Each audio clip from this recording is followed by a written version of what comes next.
विधवा और तलाकशुदा लड़का, दर्द भरी हिंदी कहानी। नीलम अपनी शादी के 1.5 महीने बाद ही विधवा हो जाती है और उसके जीवन में अचानक ही पतझड़ आ जा गया था। नीलम को ऐसा लगता था जैसे वह संसार की सबसे बदनसीब औरत है। उसकी आंखों के आगे उसका अंधेरे जैसा भविष्य हमेशा घूमता रहता था। नीलम के घर में सिर्फ उसकी बूढ़ी माँ थी और नीलम के पति के गुजरने के बाद नीलम के पिता भी इस दुख में गुजर जाते हैं। एक बड़ा भाई था, लेकिन वो तो सबसे मुंह मोड़कर अपनी पत्नी को लेकर कहीं और रहने चला जाता है। इसलिए अब नीलम को लगता था कि जिंदगी में कभी भी खुशी उसके दरवाजे पर दस्तक नहीं देगी। इधर विकास की बात करते हैं। विकास की शादी 2 साल तक तो अच्छी चल रही थी, लेकिन फिर उसकी पत्नी का किसी और के साथ चक्कर चलने लगा और वो उस दूसरे आदमी के साथ खुलेआम अय्याशी करने लगी। फिर कुछ ही दिनों में उसने विकास को तलाक देकर दूसरे आदमी से शादी कर ली। विकास अपनी पत्नी से बहुत प्यार करता था, लेकिन तलाक होने के बाद वह अपनी पत्नी के बिना बिल्कुल ही अकेला सा हो गया और अपनी सुनसान वीरान जिंदगी अकेली ही काटने लगा। वह नहीं जानता था कि अब उसका भविष्य कैसा होगा, कभी वह फिर किसी से शादी कर पाएगा या नहीं। तभी एक दिन नीलम और विकास दोनों ही किसी की शादी की सालगिरह में जाते हैं। नीलम की एक सहेली विकास को जानती थी और उसी ने ही उन दोनों को मिलवाया। विकास से मिलकर नीलम को अच्छा नहीं लगा, क्योंकि विकास अपनी पत्नी के बारे में नेगेटिव बातें कर रहा था और यह सुनकर नीलम को विकास पर गुस्सा आ रहा था कि वह औरत के बारे में इतना गलत कैसे बोल सकता है। लेकिन बाद में उसकी सहेली मंजू ने बताया कि विकास कितना दुखी लड़का है। वह अच्छे खासे पैसे कमाता है और उसके परिवार वाले भी बिल्कुल सीधे हैं, लेकिन फिर भी उसकी पत्नी ने दूसरे मर्द के चक्कर में इस बेचारे को धोखा दे दिया और अब विकास दिन रात रोता ही रहता है। यह सुनकर नीलम का दिल भर आया। वह मन में सोचने लगी कि एक शरीफ लड़के को मैं बिना मतलब ही बुरा समझ रही थी। तो उसी दिन से नीलम के मन में विकास के लिए एक प्रेम से जाग गया। तभी कुछ ही दिनों बाद नीलम ने अपनी सहेली मंजू से कहा कि मंजू, मैं पता नहीं क्यों विकास को चाहने लगी हूँ और मैं उसे पसंद भी करती हूँ।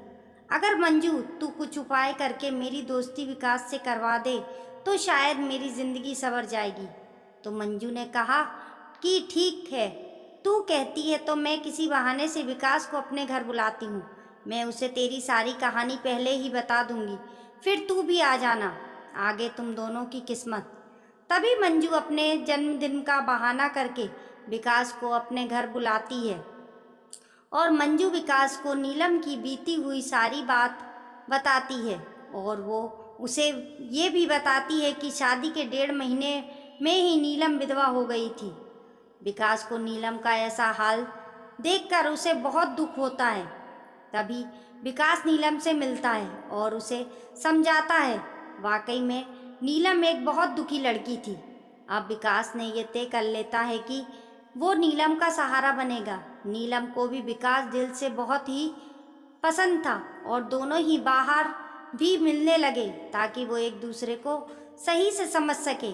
एक दिन उन दोनों को ही एक दूसरे से बेहद प्यार हो गया और रात रात भर वो दोनों ही फ़ोन पर चैटिंग भी करते और कभी फ़ोन पर बातें भी कर लेते थे।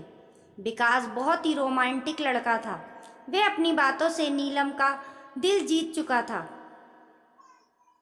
नीलम को भी विकास के मुंह से अपनी तारीफ सुनना बहुत ही अच्छा लगता था। दोनों ही हर रविवार को मिलते थे, पार्क में घूमने जाते थे और कभी कभी रात को होटल में डिनर करने भी चले जाते थे। तभी एक दिन नीलम विकास को अपने साथ अपने घर ले गई और उसे अपनी माँ से मिलवाया। विकास ने जब नीलम की माँ के पाँव छुए तो नीलम की माँ रोने लगी और विकास का हाथ पकड़कर कहने लगी कि बेटा, मेरी बेटी का सहारा ज़रूर बनना और उसका साथ कभी भी मत छोड़ना। मेरे सिवा इसका कोई भी नहीं है। अब मेरा भी कोई पता नहीं कब उस भगवान का बुलावा आ जाए। अगर मैं मर गई तो मेरी जवान लड़की का क्या होगा। ये सुनकर विकास की भी आंखों में आंसू आ गए और नीलम भी खूब रोने लगी। तभी विकास ने कहा कि माँ जी, आप बिल्कुल चिंता ना करें, नीलम का मैं मरते दम तक साथ नहीं छोड़ूंगा और आपको भी कुछ नहीं होगा और आपकी बेटी का मैं जिंदगी भर ही ख्याल रखूंगा। ये सुनकर नीलम की माँ और नीलम को बहुत ही अच्छा लगा और नीलम विकास का हाथ अपने हाथों में पर लगाकर रोती है। तभी एक दिन दोनों ही पार्क में बैठे थे तो नीलम ने कहा कि विकास, तुम अपने घर वालों से मुझको कब मिलवाओगे। विकास ने बात टाल दी और उससे प्यार भरी बातें करने लगा और कहा, नीलम, मैं तुम्हारी बिल्कुल नज़दीक आना चाहता हूँ, बोलो तुम मुझे अपने करीब कब आने दोगी।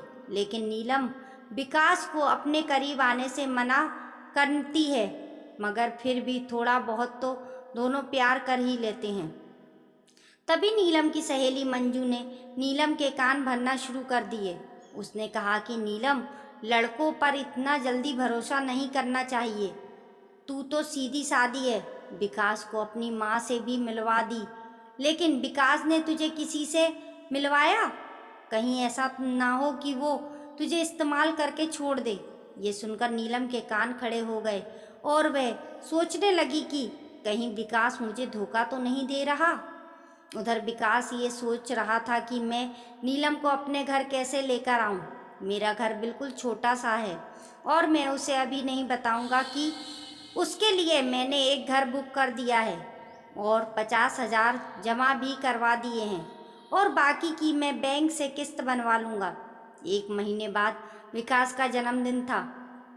विकास ने सोचा मेरे जन्मदिन पर ही नीलम को सरप्राइज़ दूंगा और तभी नीलम और उसकी माँ को भी घर बुला लूँगा। उसी दिन नीलम से शादी की सारी बात करके उसे सगाई की रिंग भी पहना दूंगा, क्योंकि नीलम के परिवार में और कोई नहीं है, इसलिए सारा कार्यक्रम नीलम और उसकी माँ के सामने ही हो जाएगा। अगले दिन नीलम विकास को फ़ोन करती है और गुस्से में कहती है कि तुम अपने घर वालों से मुझे कब मिलवाओगे। विकास फिर से बात को टालते हुए बात को पलट देता है। अब नीलम का शक और भी बढ़ जाता है। तभी नीलम विकास से कहती है, तुम्हारे बैंक में कितने पैसे हैं, मुझे अपना बैंक बैलेंस दिखाओ। लेकिन विकास ने बैंक बैलेंस दिखाने की बात भी टाल दी, क्योंकि सभी पैसे उसने मकान के ब्याने में दे दिए थे और उसके अकाउंट में यही कोई 8 से 10 हज़ार ही पड़े थे। नीलम का शक अब बढ़ता ही जा रहा था और वो ये सोच लेती है कि विकास वाकई में मेरा इस्तेमाल कर रहा है और वो मुझसे शादी भी नहीं करेगा। इसलिए नीलम का फ़ोन तक उठाना बंद कर देती है। इसलिए नीलम विकास का फ़ोन तक उठाना बंद कर देती है। इधर विकास इंगेजमेंट की सारी तैयारी कर चुका था। बातों ही बातों में उसने नीलम की अंगूठी का भी नाप ले लिया था और नीलम को इसका पता भी नहीं चला। विकास ने नीलम की तरफ से खुद की भी अंगूठी बनवा ली थी ताकि नीलम की माँ का कोई भी खर्चा ना हो सके। विकास ने किसी से थोड़ा कर्जा लेकर नीलम के लिए साड़ी और उसका सारा सामान खरीद लिया था और उसकी माँ के लिए भी एक सुंदर साड़ी खरीद ली। अब विकास ने सबको यह कह दिया कि मेरे जन्मदिन वाली रात को मेरी सगाई नीलम से है और उसके घर में भी उसने सबको बता दिया था। सारी तैयारी हो चुकी थी। तभी एक दिन विकास ने नीलम को 3 बार कॉल किया, मगर नीलम ने उसका फ़ोन गुस्से में उठाया और कहा कि क्या बात है, जल्दी कहो। तो विकास ने कहा, कल शाम को 5 बजे तुम और तुम्हारी माँ को मैं लेने आऊँगा। तो नीलम ने कहा कि मुझे कहीं भी नहीं जाना। तो विकास ने कहा कि नीलम, कल मेरा जन्मदिन है। विकास ये बताया, लेकिन फिर भी नीलम ने विकास को जन्मदिन की बधाई नहीं दी। तभी नीलम ने सोचा कि जन्मदिन में चली जाती हूँ, इससे विकास का पर्दाफाश भी हो जाएगा। अगली शाम नीलम और उसकी माँ तैयार हो जाती हैं और अनिल की गाड़ी में बैठकर उसके साथ चली जाती हैं। पूरे रास्ते नीलम ने विकास से कोई भी बात नहीं की। उसे तो विकास के रूप में एक धोखेबाज नजर आ रहा था। तभी जैसे ही नीलम विकास के घर की दहलीज पर कदम रखती है, वैसे ही विकास की माँ आरती की थाली लेकर आती है और नीलम को टीका लगाकर उसकी आरती उतारती है। ये देखकर नीलम हैरान रह जाती है। तभी वो विकास की माँ के पैर छूती है। उसकी माँ उसे अंदर आने के लिए कहती है। सभी लोग खड़े थे, विकास के बड़े भाई भाभी, विकास के भतीजा भतीजी और विकास की माँ व भोले भाले उसके बाबूजी।